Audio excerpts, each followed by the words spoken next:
Good morning, everyone. It's Wednesday, August 5th, and welcome to 7 Investing Live. This is our live stream event we host every Monday, Wednesday, and Friday at 10 o'clock Eastern Time to put a spotlight on several of the market's most innovative companies. And finding innovative companies is exactly what we do here at 7 Investing. My name is Simon Erickson. I'm founder and CEO of 7 Investing. I'm joined by our executive producer, Heather Horton. Heather, it's a good week because we're at the beginning of the month, and we just published on Saturday our new August recommendation.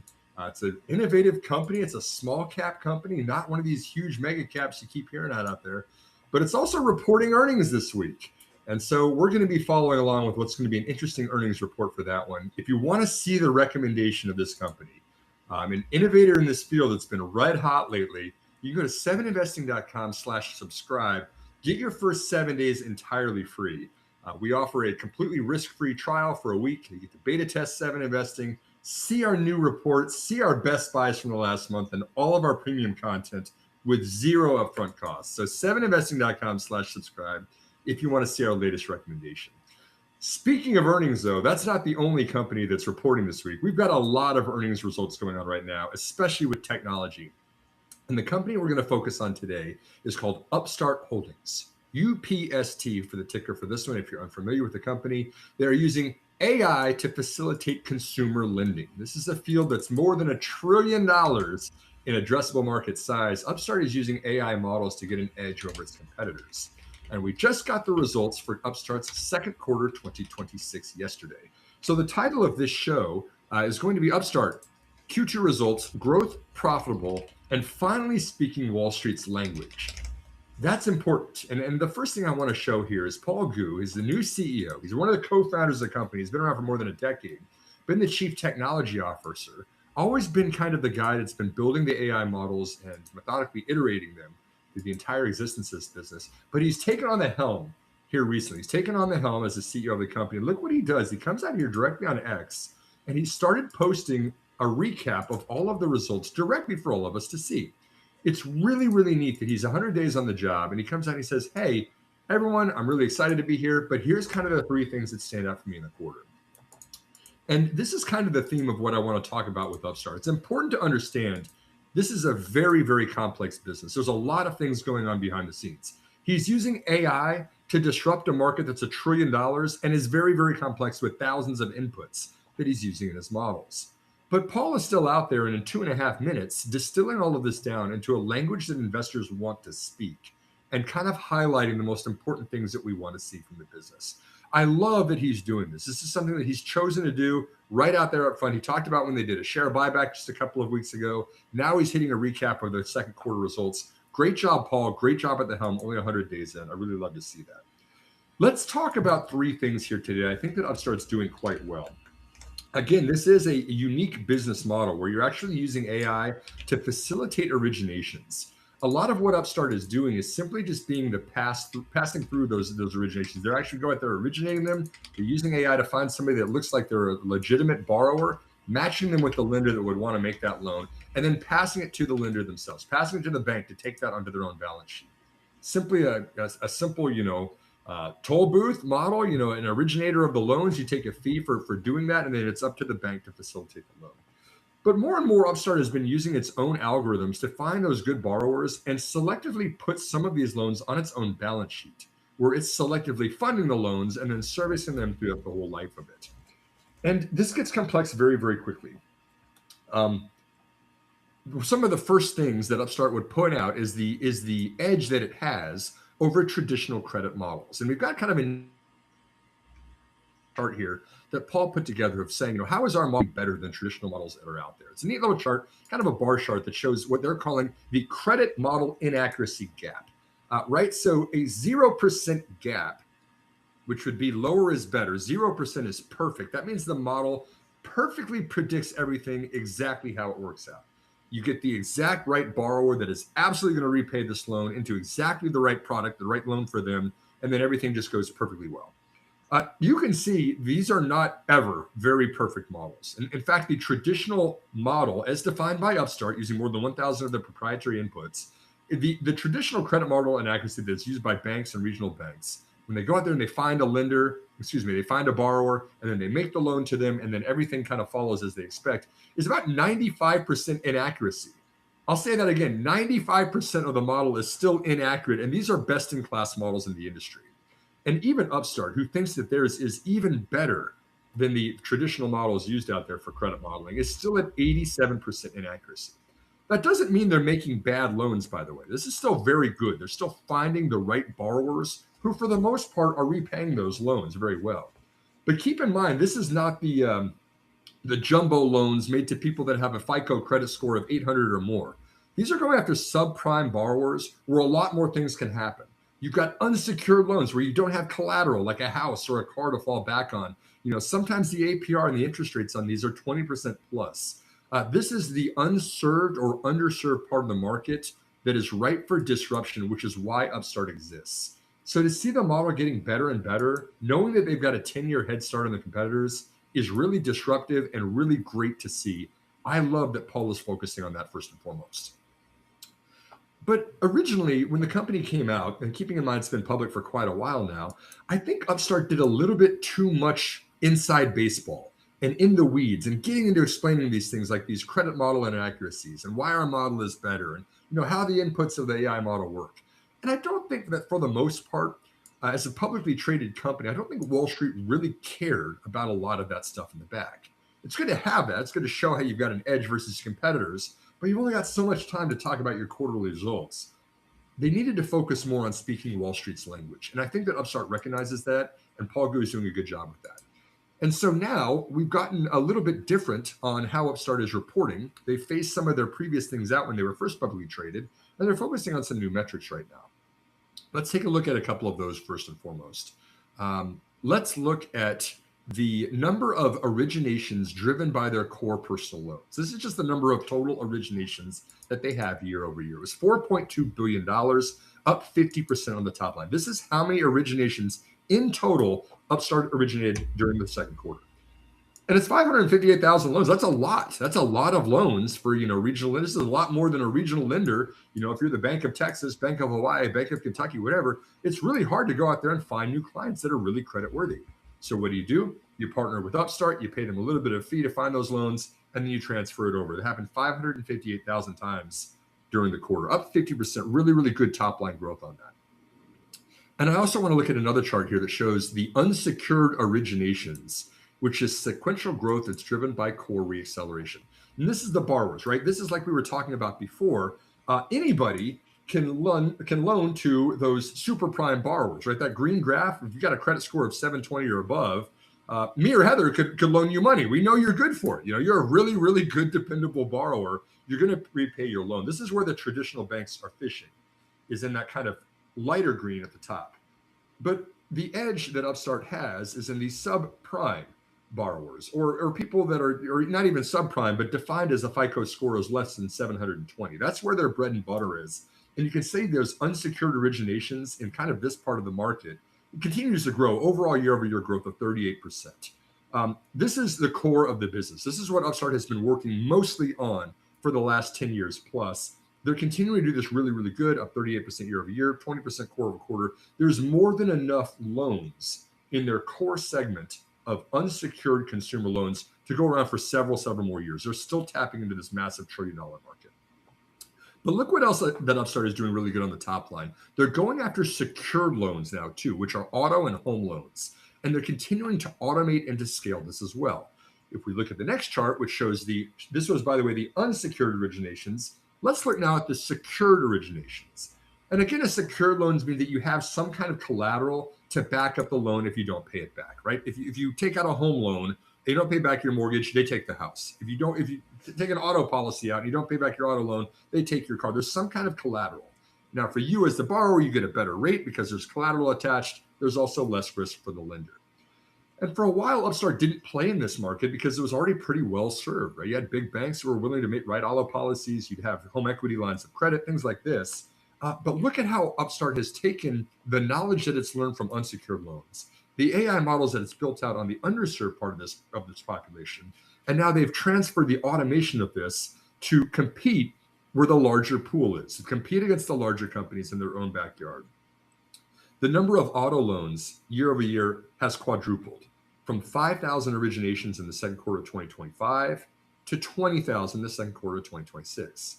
The number of home loans, which are mostly home equity lines of credit, goes from 1,000 in the second quarter of 2025 to 2,800, more than 2.5 times larger in the second quarter of 2026.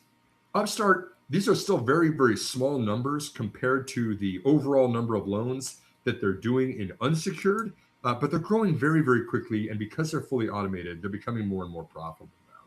So it's neat to see the mix between the originations, not just in Upstart's core businesses, but they've done a good job in previous quarters of learning and fine-tuning their algorithms, which meant a lot of kind of R&D work, a lot of costs, a lot of keeping those loans on their own balance sheet as they were experimental. Now they're unleashing it and they're getting 2 to 4x growth year over year, which I think is going to continue in the next couple of quarters. This is really good to see. And then the next thing that I want to talk about is how Upstart is now doing this very, very profitably. I want to look at the contribution profit that they have. I hope we have a chart for that somewhere. Yep. Oh, there's the number of loans. Let's see if we can pull up the all-time high contribution profit chart here, which just shows that Upstart has got a nice mix between, hey, where's our bread and butter that we're getting the core of our cash flows from, and our business is built around. That's the nest egg, the golden egg that keeps laying, or the golden goose that keeps laying eggs for you. And then also the growth drivers of the business where we invested in the past, and then now that's taking off and growing very quickly. The company reported $193 million. Thank you, Heather. I'm putting you on the spot. You're doing fantastic keeping up with everything I'm asking for. $193 million of contribution profit in the second quarter, up 37% year over year. And look at that, contribution margin of 55%.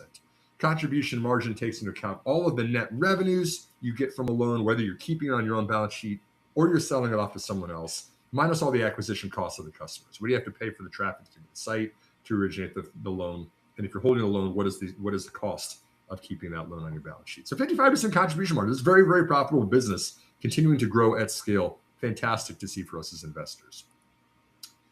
Before we jump into kind of a discussion about what's going on, bigger picture, there's one more I want to look at, the total revenue. I want to show the fees that are being collected from the platform and the referral, from the servicing of the loans, and then also the net interest income from what Upstart is holding on their own balance sheets. $365 million in total net revenues in the second quarter of 2026, up 42% year over year, right? This is a nice mix. So you see the largest one is the darker green at the bottom. That's the fees that they're getting from mostly referring those loans and passing them on to other institutions. But you've also got a little bit of net interest income and fair value adjustments. That's for the loans that they're holding on their own balance sheet. And one more, Heather, I've got one more, as I continue to rapid fire through all the graphics we've got for today's show, is looking at the mix of the loans too. This is a kind of a bar chart that shows the vast majority of Upstart loans have been funded by third parties. And it kind of shows the loans that are held at fair value versus the total loans outstanding. Kind of a neat chart. It's got kind of some white bars on it. There, you can see the return to GAAP profitability. This is really good for Wall Street to see this too, right? Just what's the bottom line? Show me the money. 17 million in net income. That's great. The one I want to show is Upstart is actually raising a lot of money. Perfect. There we go. The total loans outstanding continues to grow, right? When you look at the $18 billion that now got a total loans outstanding, they didn't have to raise any equity capital to fund those loans. They did take a little bit more on their own balance sheet, right? You can see the $1.01 billion that they had on their own balance sheet, to 1.06 quarter over quarter. They did use a little bit of funding from themselves, but mostly they're just continuing to be a toll booth, serving their core bread and butter business without taking on too much risk out there. And something else that Paul pointed out has been a concern of the past of, hey, are you bloating your own balance sheet? Are you going to blow up if people don't pay their loans back? If we go through, a tough time for the economy? He's very quick to point out that 5.9% of total loans outstanding is the balance of the loan balance that's held on their own balance sheet. That's a 2-year low. Certainly the lowest that you see in the year and a half or a year or so of this graph, but even farther back now, this is the lowest it's been in 8 quarters. 5.9% of total loans outstanding are now being held on the Upstart balance sheet that they're servicing themselves. And perhaps one more graphic. Let's look at the outlook that they reaffirmed, right?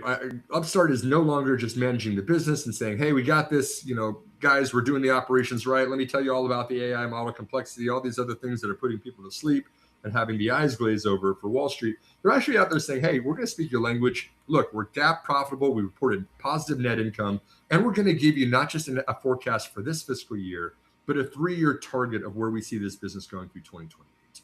And so they come out there and they say, hey, this is how quickly we expect to grow our revenues at 35% a year, and then an adjusted EBITDA margin of 25%. This helps if you're a Wall Street analyst and needs to build a model with inputs. You've now got some long-term lines in the sand that you can hold this company to, and they're out there on conference calls and talking about how they're doing versus how you expect them to do.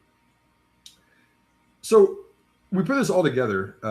Again, this is a very complex business and a very interesting industry because we've always used FICO score to determine if you are creditworthy or you're not creditworthy to borrow money, right? If you want to go out and get a home loan, there was literally a checklist. The bank would go out there and check, did you pass these tests? Can you get money from us, yes or no? Same thing with a car loan. Same thing with a consumer loan as well. It was just very, very structured all around your credit score.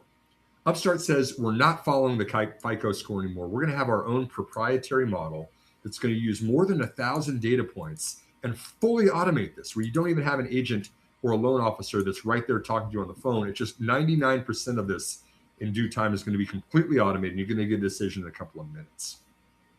That's ridiculously complex. They've been doing that for 10 years. You're starting to finally see the growth at scale where the models work and they're actually profitable for the business. And Upstart now is being able to speak the language that investors want to hear, which is like, yes, you've got a lot of crazy stuff going on behind the scenes. It's working. We can trust you. You're reporting positive cash flows and positive net income. So I think this is a pretty good recorded quarter for Upstart here in Q2. The stock is responding very favorably to this, up about 7.5% this morning. We're now still only a $3 billion market cap. That is tiny, very, very small compared to the larger market cap of much larger banks out there. I think Upstart's got a lot of room to grow. And certainly this quarter showed that their top line is still growing gangbusters out there. Really exciting market, I think, Heather, for them to continue to grow into. Yeah, I'm so excited to see how they're doing. I've been an Upstart investor a really long time, mostly because I just initially really liked that it was an alternative for people who were decent lends, but for some reason their FICO score wasn't quite where it needed to be. Yeah, absolutely. And, speaking on behalf of an entrepreneur who does not have a traditional full-time job with everything just covered that checks all those boxes, I mean, you want to borrow money for things, in your life. People are going to want to do that. That's why the upstarts exist out there. And as they get better and they fine-tune these models, they can start, offering better rates based on making sure they're getting the right borrowers, the people are going to pay back. You can get more attractive rates, you can get more types of loans. I mean, it's just, you can kind of see it expanding. And they've got so many banking partners that want to work with them out there too. It's kind of a win-win. One thing that's interesting now is Upstart is a bank. They've applied for a federal national banking charter for Upstart Bank, that if they wanted to get lower deposits and then actually use those to fund their own loans, they can do that too. It's going to be an interesting relationship between them and the regional lenders. They're obviously not going to go out there and screw over their customers, who are these banks that want to make those loans too. But I think as long as you're transparent saying, hey, we are going to issue loans and use the collateral on our own balance sheet and the funding that we have on our own balance sheet now to do this. I think that's a kind of a win-win-win for all parties involved. Really neat company, really doing some disruptive things. Like you said, I'm glad to hear you've been an investor with them for a while. So does that mean that they'll be, I mean, that means they'll be actually holding these on their balance sheets, not just, was it, let me pull this back up. Yep. Yeah. So So go ahead. Exactly like you said. Most of the time, Upstart will originate the loan, but then immediately they're going to say, "Okay, we're going to sell this off. This is a loan that we think you're going to pay back your loan. Our model says you're good, and then here you are, Bank of Texas. You take the loan on. We found this person on our website for you, but we think this is one that you would want to service. They're probably pretty close to where you are. You can have a relationship with them, whatever you need to do." But then a percentage of those, the 5.9% of the total loan balance out there, is on their own balance sheet. That means they are servicing the loan. They are collecting interest payments every quarter, every month, every year, whatever it might be, from these types of loans that they're making. And these are unsecured consumer loans out there for the most part. So you can actually borrow some of these. Upstart traditionally would do this just because they wanted to learn and fine tune the models, right? When they went out there and started making auto loans and home loans, they weren't just going to say, "Hey, customer Bank of Texas, we're trying something new out here and we don't really know if it's going to work or not, but we're going to go out there and get you a whole bunch of new customers." Banks would say, "No, we're good. You figure it out first." And so Upstart would use a lot of their own funding that they have, their own capital they have, to fine tune those models, make them better and better. And now you kind of see the benefit of that, the scale of that, as they're able to say, "Hey, it worked. We've been doing this for a couple of years. We show that people are paying back. Here's the spreads. Here's the money that we're making from it. Are you comfortable offering auto and home loans through us that we would originate for you?" I just remember getting that number down was just such a huge focus early on. And I mean, it makes sense because the less of the actual loan you hold, the less risk you have. If you're the originator, you're getting fees and then you're out. Um, so, do we expect that number to start of what they hold on their balance sheets to increase pretty significantly now? It's a good question that I'm not sure I know the answer to yet, because there's two things going on. One, they want to have fewer R&D loans because the stuff that they've been working on, the auto and the home policies, for example, um, they don't need to keep those as R&D learning loans anymore. The models are working. You can just pass those along. You do it just like you did with the unsecured loans. So in that regard, you would think, okay, they're just going to push those off. They're not going to need any of that balance on the balance sheet anymore. On the other side, you're now a chartered bank. You've got a national banking charter, so you can get much lower, uh, deposit rates. You can raise money to do those loans on your own if you wanted to do that. And so I think Upstart's going to, like, again, be very clear. I think they're going to tell the customers, or their banking partners, excuse me, look, we're going to make unsecured personal loans for you here. We're going to make auto and home loans for you here too. But maybe they're going to have some new um, products that they develop internally that they're going to speak very upfront, like, "Hey, we're going to do this on our own, and it's not going to interfere with the relationships we have with you." So Okay, that maybe to makes be sense. determined. 5.9% of all outstanding loans was a 2-year low in terms of what they're holding on their own balance sheet. Seems to be the direction I think that they want to head, at least right now. Gotcha. That makes sense. And then I assume if they're actually holding the loans, they make more money off of them over time. I mean, that is why the risk is higher if they don't pay off. And so, are those, do you know, significantly more profitable if they hold the loans versus if they sell them on? Long term, it would be, because if everyone's paying back and you're doing exactly what you're supposed to, it's literally just like looking like a bank. You're collecting the interest payments, and everybody pays it back, and everything's fine. As opposed to the traditional kind of pass through model they've had, just a service fee upfront, it's origination fee, just like you would do with, you originate a mortgage with somebody, they sell it off to Chase Bank later on, then Chase manages it. It's the balance between the two of those. We've seen a firm do this too. It's kind of a, how risky do you want this business to be? And then how are you valued by the market? Are you a software company? Are you just the originator of the loans that's using AI to do that? Okay, cool. You might have a really, really good multiple doing that, versus are you a bank? Are you valued like a bank where you be a price to book value of the assets that you hold? I mean, Upstart's kind of in between the two of those. It's always struggled to describe itself to investors. And I think that for the most part, that's why Paul's wanting to say very, very, very strategically, he's saying, look, we got this. You don't need to get inside baseball. If you want to talk shop with me, I'll do this at the investor days. But like investors, on the quarterly results, I want to show that our originations are growing, our new growth drivers are working, and we're generating gap income now. I think he's keeping it simple for a good reason. Cool. It's great to see. They seem to be going in a good direction. And yeah, it's turned out to be a pretty good stock. Yeah, really neat one. One that was a market darling, came out really, really hot right after its IPO. Gave a lot of that back when credit tightened back the year after that, and has really been recovering again. I think that the moral of the story is, stay the course on this. Always think long term. There's going to be a lot of volatility in lending. That's just the way the consumer cycle works. It's the way the financial markets work. Upstart has gotten to a place now that they can ride out the ups and the downs with a little bit more normalized earnings. Whether it's collecting interest payments from the borrowers, or whether being so established with multiple products they can offer now. I think that this is a different Upstart than we saw right out of the gate, which is good for us as investors. Excited to see where this one goes. Again, UPST, if you want to follow along with Upstart. Really good one. We've got a lot of coverage on 7investing.com if you want to follow along with what we're doing there. 7investing.com/UPST if you want to see our coverage. And again, 7investing.com/subscribe if you want to see our official recommendations, including the official recommendation here for August. So today was August 5th. We've got a lot of earnings. We've got a boatload of earnings even on tap for here today. We're going to be talking quite a bit in the next couple of days. And on that note, I think we'll have another show on Friday. In the meantime, have a great rest of your week. We'll see you again in a couple of days.